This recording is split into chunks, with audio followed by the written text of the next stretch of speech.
तो फिर अभी आपकी जैसे स्किन है, तो आपकी स्किन इतनी ग्लो कैसे कर रही है? मतलब शायद कोई अभी कैमरे में देखेगा तो उसको लगेगा कि आपने एक लाइट मेकअप करके नहीं, रखा हुआ मैंने है। कुछ नहीं करा, not even a hint of makeup. मेरे फेस पे सिर्फ एक मॉइस्चराइज़र है, कोई सनस्क्रीन नहीं, कुछ नहीं है।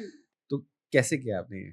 ये जैसे कि मैंने मतलब ऑडियंस को भी अपनी रेसिपी बताओ ना कि वो भी कर सकते रेसिपी हैं। देखिए, see I have my own products, I think अब तक तो काफ़ी लोगों को पता होगा, मेरे खुद के प्रोडक्ट्स हैं हुँ, और मैं उन्हें ही यूज़ करती हूँ and I strongly believe in them because वो पहले एक्चुअली मैंने अपने लिए ही बनाए थे, मेरी भी स्किन काफ़ी खराब थी। But I am repeating again and again जो मेरे प्रोडक्ट्स हैं, वो 3 चीज़ें करते हैं। They identify the problem, they stabilise the skin and then they protect the skin एंड ये सब कुछ शुरू होता है with hygiene, pore hygiene, okay? अगर आपके पोर्स क्लेंस्ड नहीं हैं, आप कुछ भी लगा लो, मेरा ओपन चैलेंज है एंड इसीलिए मार्केट में नए-नए प्रोडक्ट्स आते रहते हैं, आप नए-नए प्रोडक्ट्स खरीदते रहते हो और फिर भी आपका the you are not satisfied and still so you go and buy more. But maximum लोगों के पोर्स ओपन नहीं होते। तो पोर कोई गेट नहीं है कि खुल जाता है या बंद हो जाता है, आपको नहीं दिखते।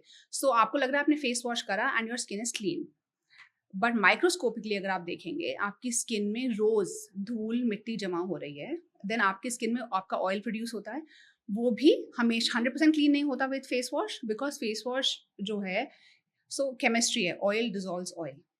तो आपको ऑयल चाहिए ऑयल डिज़ोल्व करने के लिए। तो लोगों को लगता है अच्छा कोई भी ऑयल क्लेंज़र लगा लेते हैं, हमारा ऑयल डिज़ोल्व हो जाएगा। फिर वो लगाते हैं oil cleansers which are available in the market. Micellar water लगाते हैं which is available, makeup removers लगाते हैं which is available. But the oil has to be a mimic of your sebum because हम घर में सबको नहीं आने देते ना, हम घर में सिर्फ उन्हीं को जाने आने देते हैं जिन्हें हम पहचानते हैं। Right. Same is with our body.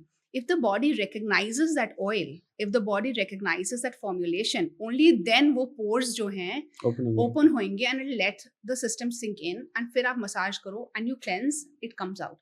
फिर जो निकल गया उसको वॉश करने के लिए you need a face wash. So face wash आप यूज करो, कोई भी सोप फ्री फेस वॉश, आपने उसको हटा दिया, then moisturiser, that's it. Massage तो हम जब भी करते हैं जब हम पार्लर में जाके या सैलून में जाके फेशियल कराते हैं। और कितने मजे आते हैं।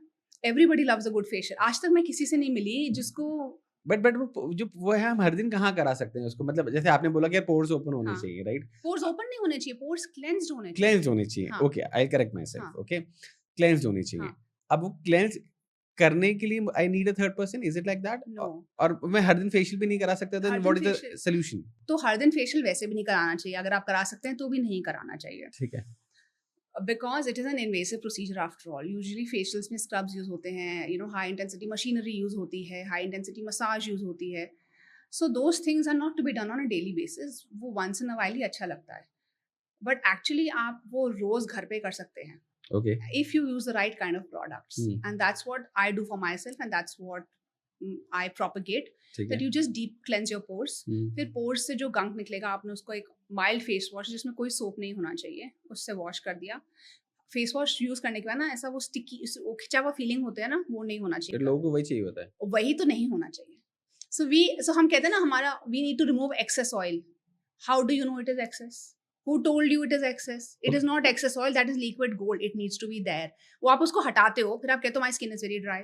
Okay, so what people do is कि द मोमेंट आपने जब यूज़ किया, तो फिर जब आप चेहरे पे ऐसे उँगली फेर रहे हो, तो वहाँ स्टिकी नहीं होना चाहिए, एकदम ड्राई होना चाहिए, मतलब आपकी उँगली फिसलनी नहीं यही चाहिए। तो प्रॉब्लम है। Then it is considered that कि क्लीन। आपका फेस क्लीन है। हाँ, अब हुँ, वो प्रॉब्लम है। हाँ, So, मैं एक बहुत इंटरेस्टिंग आपको स्टोरी सुनाती हूँ। हाँ, Why I say that skin care market ही गलत डायरेक्शन में जा रहा है। We are looking in the completely wrong direction and this is why nobody is satisfied and new skin care keeps coming, we keep buying.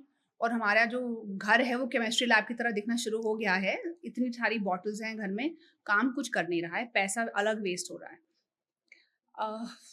I think 400 years ago, don't quote me on years, मुझे रफली याद है, 400 years अगो एक scientist है Anton von लुइनहॉक।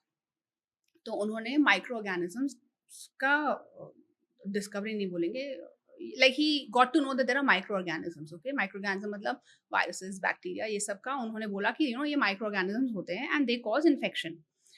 तो उस time पे surgeons ने बोला नॉनसेंस, ऐसा कुछ नहीं होता, ये there are no micro organisms, this happened 400 years अगो।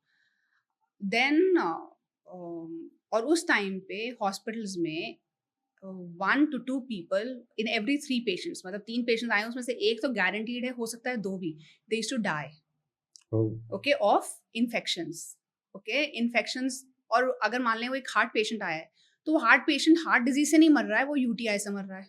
हुँ, कोई हार्ट पेशेंट आया है, और वो हार्ट डिजीज से नहीं मर रहा है, वो सेप्सिस से मर रहा है, कोई इन्फेक्शन से मर रहा है.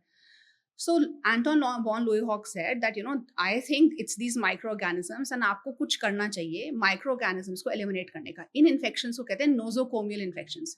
ये अभी भी हमारे हॉस्पिटल्स में होता है कि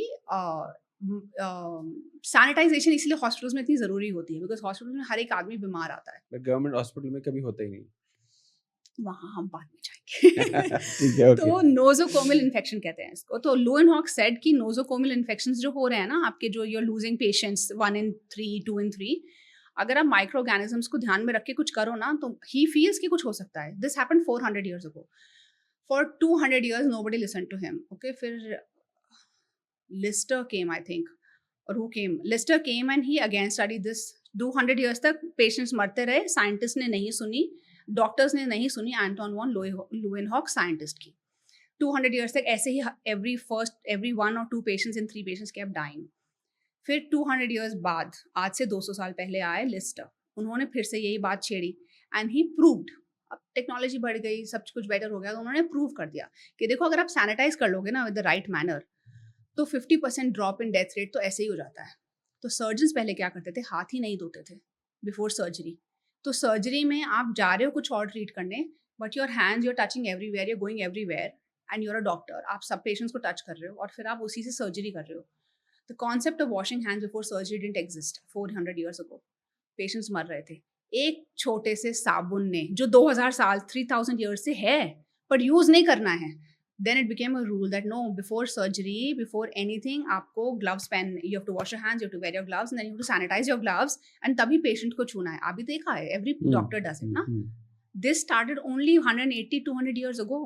What I'm trying to say, और अभी the death rate has come to 1 to 2% of nosocomial infections की वजह से death rate. This is how important hygiene is. Right.